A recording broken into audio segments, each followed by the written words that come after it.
Frank Reynolds. Tonight, Arab guerrillas retaliate and the Security Council meets in wake of Israeli weekend raid. 2 Pueblo crewmen charge North Koreans with indiscriminate beatings. The first in a series of 3 reports on conditions in American nursing homes. And Howard K. Smith comments on the Israeli commando attack. Now, here is Frank Reynolds. Good evening. Arab guerrillas in Lebanon today promised a rain of revenge attacks in retaliation for the weekend Israeli commando raid against the Beirut International Airport. That raid in which 13 Arab commercial airliners were destroyed. Last night, at least 6 Israeli-held locations were shelled by Arab artillery, and 1 Israeli soldier, a girl, was killed. Lebanese Premier Abdullah Yafi today pledged support for more Arab commando attacks. He called the raids legal and sacred. The United Nations Security Council meets again tonight and is expected to condemn the Israeli airport raid. At last night's council meeting, the United States, Russia, Britain, and France joined in denouncing the Israeli action. The Russians are backing a demand by Lebanon that sanctions be imposed against Israel, and there is one report that the Russians want military as well as economic action against the Israelis. Israel's UN ambassador is on his way back to the UN to defend the Israeli raid. Internationally, the attack on the airport at Beirut has brought condemnation of Israel, including the disapproval of her closest allies. ABC's Howard K. Smith offers these views on the possible repercussions of the Israeli attack. Israel's stock in Washington was high enough a few weeks ago for the administration here to abandon its public posture of nonpartisanship and announce it was selling phantom jets to Israel. That attitude has now radically changed. The Israeli action in Lebanon is considered profoundly wrong here in every respect. Taking 10 eyes for an eye is a German wartime invention. It did not work for them. It only caused more embittered opposition. It's felt here that it won't work for Israel either. It's bound to favor the Arab fanatics. It was the wrong action, moreover, in the wrong nation. Lebanon is the one Arab country that has been behind the scenes a force for moderation. Now the damage done to pride alone will force the Lebanese to be less moderate. And it came at the wrong time, just after Gromyko visited Nasser to urge him, it is reported, to exercise restraint. So, to quote Talleyrand, the incident is seen here as being worse than a crime. It's a blunder. There is, however, one potentially compensating feature. Since the founding of Israel, U.S. policy has been to insist that Arabs and Israelis work out their own terms while we stay aloof. If anything is clear now, it is that the Arabs and the Israelis are not going to do it. Things grow worse each week. If another war with dangerous consequences is to be avoided, the U.S. and Russia are going to have in effect to impose a settlement. The U.S. and Russia have the power to do so. Arabs know that a Russian ban on arms could render them utterly helpless, and the Israelis know that an American ban on money gifts abroad could bankrupt Israel. If the threat of using power like that sounds ruthless, in fact it is not. Both Arab and Israeli leaders have said on occasion in private to Americans they might welcome an imposed settlement as the only way out. President-elect Nixon's ambassador to the UN, Mr. Yost, has indicated he favors this, so a new policy for the Middle East could be the next president's first innovation in foreign affairs. This is Howard K. Smith in Washington. The British Insurance Association will follow the lead of Lloyd's of London and pay most of the claims for the Lebanese planes destroyed in the Israeli attack. There have been reports the damage claims range as high as $48 million, but it is doubtful that the entire sum will be paid. The State Department today asked several American airline companies to help the crippled Lebanese commercial line, and it's reported that the Russians have offered similar help to the Lebanese. There will be another meeting with the Viet Cong on New Year's Day to discuss the release of 3 American prisoners. That story next. Sure, they brush with an anti-cavity toothpaste and have regular checkups. But that's not enough. The right toothbrush is just as important. Picopay is the toothbrush more dentists recommend. Picopay's tapered tufts get toothpaste down deep where cavities often start. Get your family Picopay, the toothbrush more dentists recommend. No wonder it's the toothbrush selected for our astronauts to take into space. What's the matter? I can't sleep. I'm all tensed up. I'll take a sleeping tablet. Aren't they all alike? No, this is different. It's Nitol. Safe? Sure, just follow directions, and it's non-habit forming. So what's different? Look, read this advertisement in Good Housekeeping. Nitol's sleep-inducing ingredient dissolves more than twice as fast as any other leading brand. It helps you to sleep fast. You can wake up raring to go. Nitol, with the Good Housekeeping seal. In Vietnam today, the United States Command made another move to help win the release of 3 American soldiers now held captive by the Viet Cong. The U.S. Command said that from 6 a.m. on New Year's Day until 3 hours after an American delegation meets with a Viet Cong group, the Allies will not fire on a 3-mile-long corridor from the Cambodian border to the meeting site 50 miles northwest of Saigon. An unarmed American delegation met with the Viet Cong group on Christmas Day at the same place to discuss the release of the 3 prisoners, but the session amounted to nothing more, really, than an argument over procedures. The Viet Cong claim the men have been freed, and they say their delivery into American hands awaits only U.S. compliance with what the Viet Cong called formalities.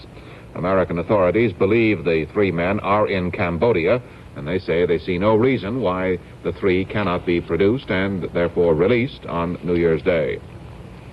In San Diego today, 2 crew members of the USS Pueblo described the brutality they were subjected to while held captive in North Korea. ABC's John Davenport reports from San Diego. For the first time, the Navy lifted some restrictions off of its enlisted men and allowed 2 to answer newsmen's questions. Radioman Second Class Lee Hayes of Columbus, Ohio, was nursing a broken jaw. Quartermaster First Class Charles Law of Port Townsend, Washington, described the brutality step by step.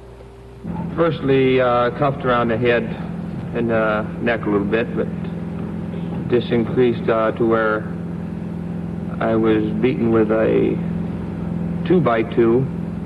It was about 4 or 5 foot long. I was in a kneeling position on the deck in front of his desk. The guard had the honors of using his club. He was striking me across the shoulders and the back with it. This stick broke in half on one of the blows, and he kept on using the 2 halves he had until it ended up in 4 pieces. And this is maybe 20 to 30 blows with this, and he had 4 pieces, so he left and came back in with a piece of 4x4. It was about 4 foot long, I guess. I didn't measure it. But I assumed the same position, kneeling on the deck, and received a few blows in the vicinity of the shoulders and the back with this 4x4.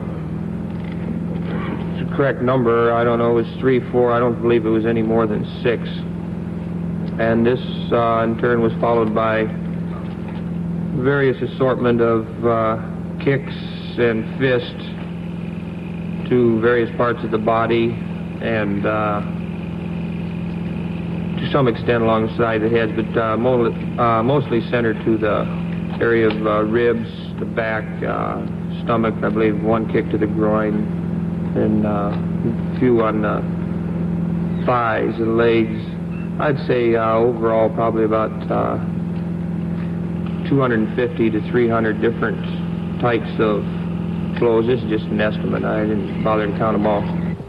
The North Koreans unsuccessfully tried to convince Hayes he was forgotten back home, and he described the food as good by North Korean standards, despite the worms in the bread. John Davenport, ABC News, San Diego.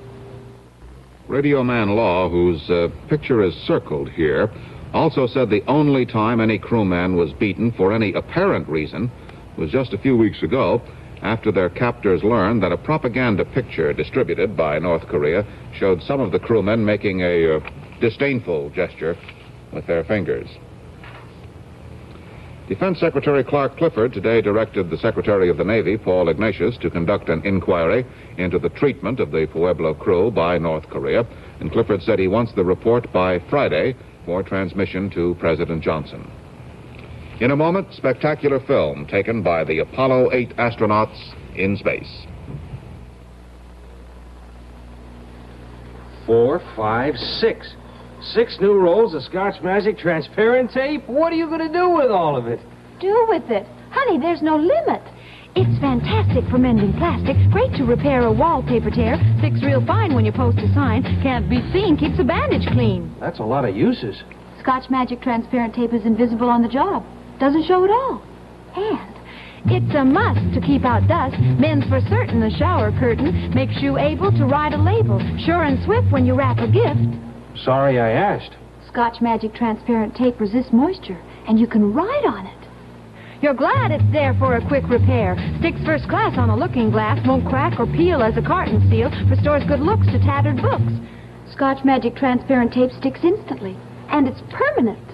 You sure 6 rolls are enough? Look for the green plaid dispenser. 3M Company. The space agency late today released some new close-up views of the moon filmed by the crew of Apollo 8. The film report now from ABC science editor Jules Bergman. Apollo 8 leaving the Earth, outward bound for the moon. Here we see both sides of the Atlantic, the bulge of Africa, and then to the east, clouds over South America. Now the entire Western Hemisphere in semi-darkness, Canada, just below the United States. Central America and South America covered by clouds.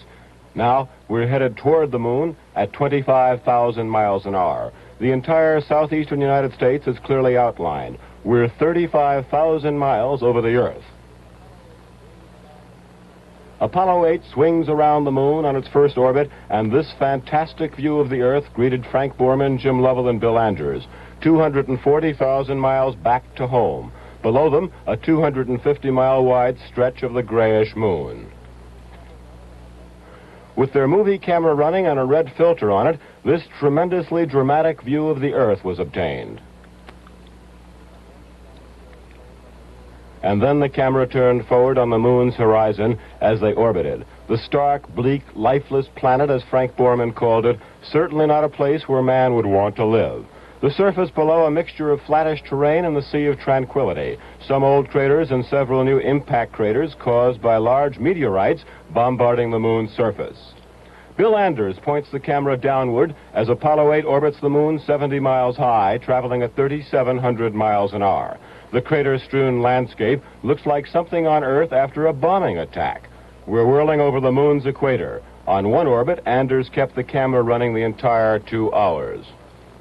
Now in these 2¼ by 2¼ inch color pictures, the Apollo 8 astronauts look northwest into the Sea of Tranquility, near one of the areas astronauts are due to land on. The giant rills or cracks cut through the terrain. Looking south now on the brightly sunlit far side of the moon, we stare down into a large unnamed crater and can see 275 miles out to the horizon. The crater Langrenus shot from 170 miles over the moon. The crater is 100 miles south of Apollo 8. The grayish-brown color shows clearly, as do the terraced walls described by Jim Lovell on the right. A crater within a crater. The larger crater is bigger than the picture, which covers a 50 by 50 mile area. The smaller crater inside it is about 20 miles wide. In the lower center now, the crater Glaucinus, with a rill or crack crossing its rim, and just above it, the clustered craters are Magellan's and Colombo. Glaucinus 40 miles wide.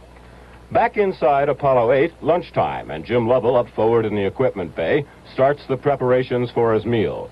The black and white pullover caps contain their lightweight communications headsets. The astronauts call them Snoopy hats.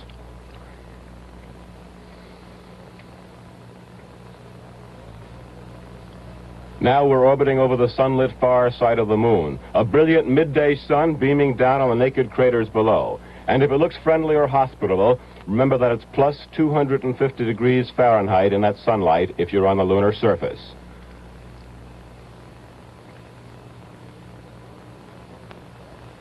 Straining to get more detail, Jim Lovell put his 8-power telescope over the movie camera lens. With the scope, the picture takes us to within about 8 miles of the moon's surface. Gray, bleak, freezing cold, and baking hot, the moon looks like a great place to visit, but we wouldn't want to live there. This is Jules Bergman reporting. More news in a moment.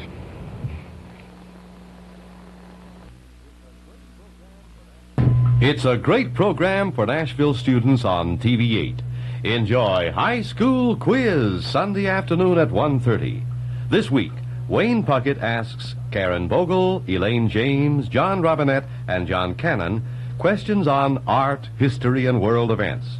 Trying to get more right answers are Don Hart, Bobby P., Brad Forgy, and Phyllis Woods. The thinking gets intense as the teams put their heads together to try to come up with the correct answer. The answer that wins them honors and valuable prizes. It's inter-school rivalry on a different gridiron, the field of knowledge. The temperature rises when the student team from Central High faces the challengers from Stratford High School. Watch Nashville's Battle of the Brains, Sunday at 1:30 on TV8's High School Quiz. Come see them on TV8, where you choose the winners. The AFL-CIO said today that the Medicaid program is being used as a get-rich scheme for doctors, nursing homes, and pharmacists. The labor organization said the government should fix the prices on Medicaid fees and charges, which would ease the cost of the program and still provide the needed care for poor people. Over the years, nursing homes have been quite frequently criticized and in some cases called old age prisons. ABC's Jim Burns has prepared a 3-part study of American nursing homes. Tonight, a look at an average nursing home.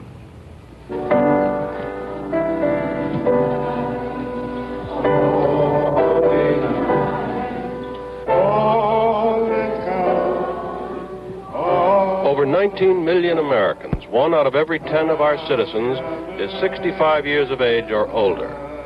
Over 500,000 of these elderly persons, many of them chronically sick or disabled, live in institutions called nursing homes, convalescent homes, or convalescent hospitals.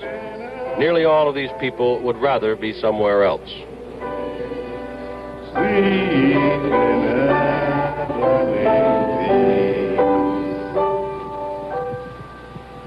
What's your name?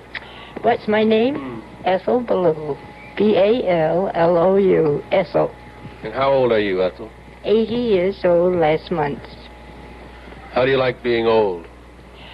Well, I haven't minded it until now. Truthfully, I think it's hellish. That's all. You want to be home? You, sure. Why not? I have a cat. Ethel Ballou lives in the Carewell Convalescent Hospital in New Haven, Connecticut. Carewell's typical of thousands of nursing homes which occupy converted mansions, houses, or small hotels. These may be comfortable, well-run, and homelike, as Carewell is, or they may be snake pits.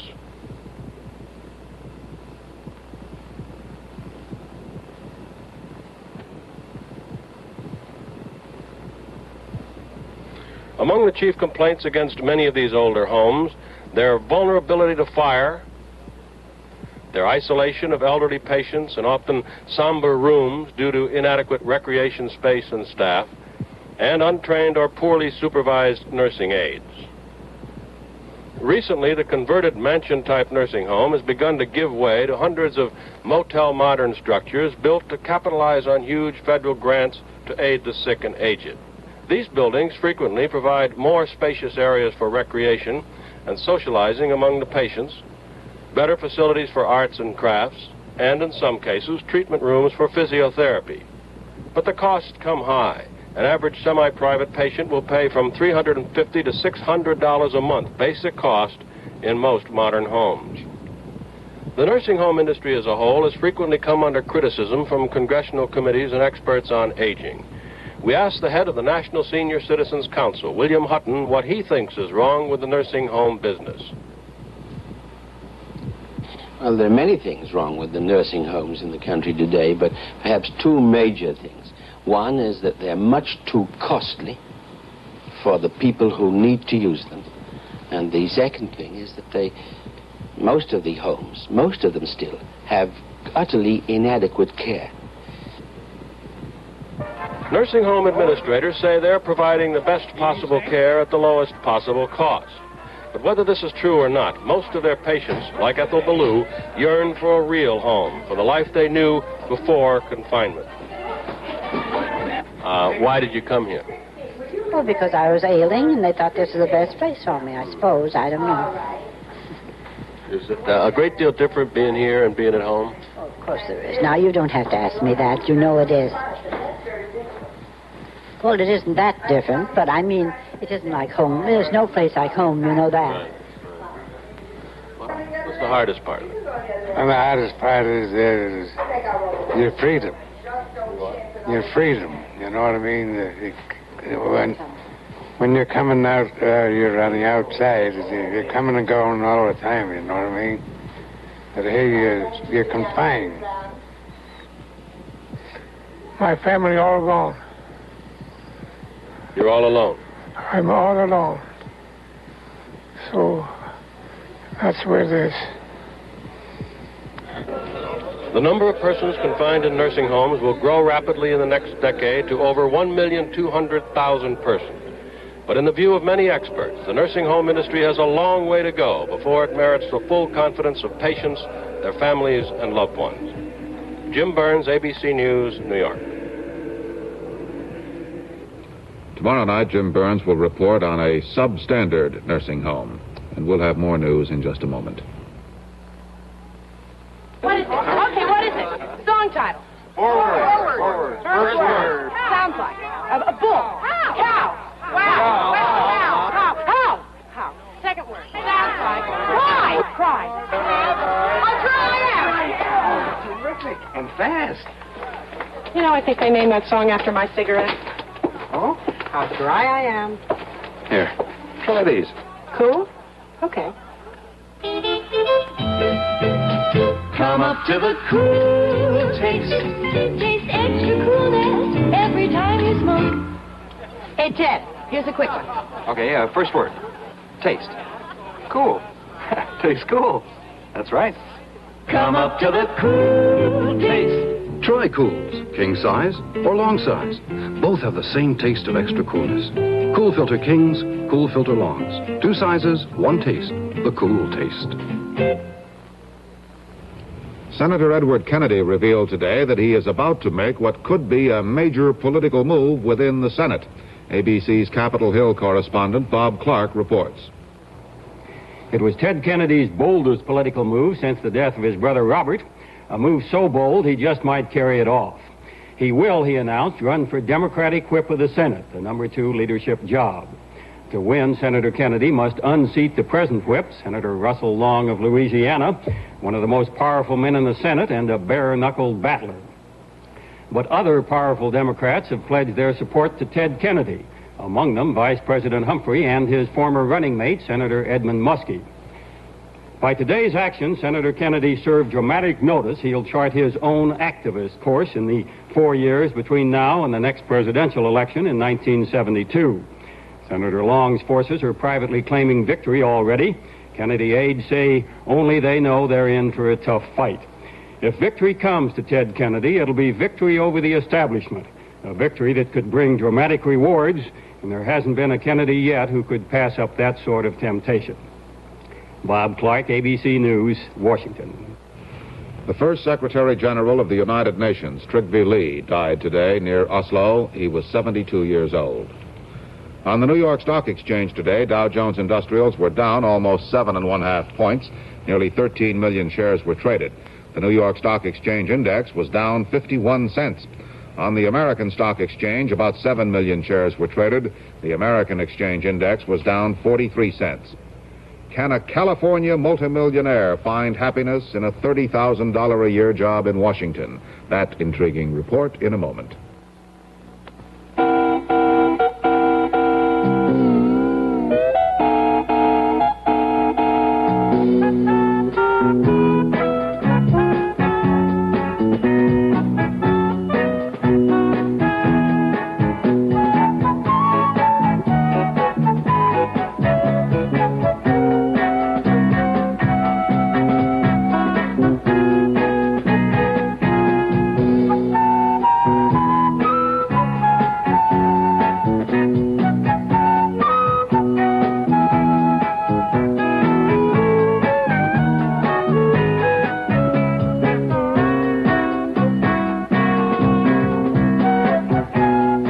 60 seconds of dirt, grease, and grime have been cleaned away for you by Pine Sol, the all-purpose household cleaner that cleans everything more than 100% clean. Because it kills household germs, too. Representative Melvin Laird, who is about to become Secretary of Defense, held a news conference in Washington today to introduce the man who will become Deputy Secretary of Defense. ABC's Bill Downs was there as the appointee, David Packard of California, explained why he is taking the job.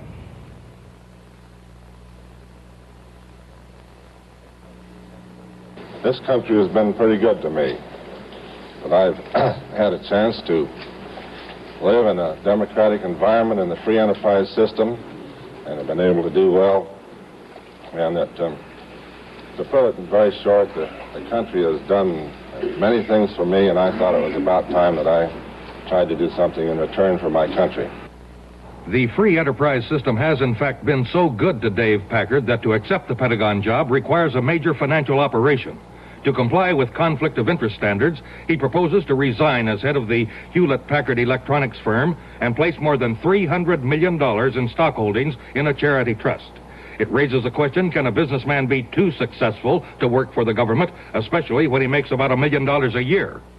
My income from the dividends for the stock was something in the neighborhood of $700,000, something a little less than $150 from the company. And I had some other sources of income also. It's safe to assume then you're taking a cut. I'm taking a little cut. That's right. What will your salary be in your new job? I don't know. I didn't ask that.